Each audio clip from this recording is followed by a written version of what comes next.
John Edward Robinson, often called the internet's first serial killer, is an American conman, kidnapper and murderer who used early online chat rooms and BDSM forums to lure vulnerable women into his control. His crimes spanned 2 decades, mixing fraud, manipulation and murder. John was born on December 27, 1943 in Cicero, Illinois. He grew up in a strict household with a controlling father and religious mother. He developed early patterns of manipulation and often lied to get what he wanted. John seemed like a normal, successful man. On the outside, he was a family man, a church volunteer and a business owner.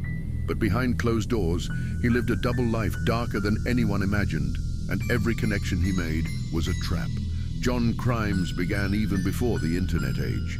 In the 1980s, several women who worked for or knew Robinson simply vanished. He always had an explanation. Either they ran away or didn't want to be in contact with family anymore. People believed him for years, but it all fell apart in 2000 because one of missing person case that led police straight to him. A woman named Isabella Lewicka, who had been involved with Robinson through online BDSM chat rooms, suddenly vanished. At the same time, another woman, Suzette Troutin, also disappeared after telling her family she was traveling with a man for a new job. That man was John. Their families refused to accept. They ran off as an answer. They pushed police to look closer. When officers questioned him, his stories didn't add up, so police put him under surveillance. They watched him travel between storage units, motels, and his property.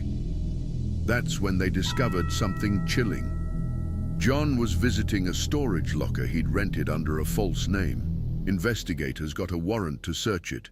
Inside, they found 2 large chemical barrels. Inside the barrels were the bodies of Isabella Lewicka and Suzette Troutin. Investigators linked him to 8 confirmed victims, but the number could be higher.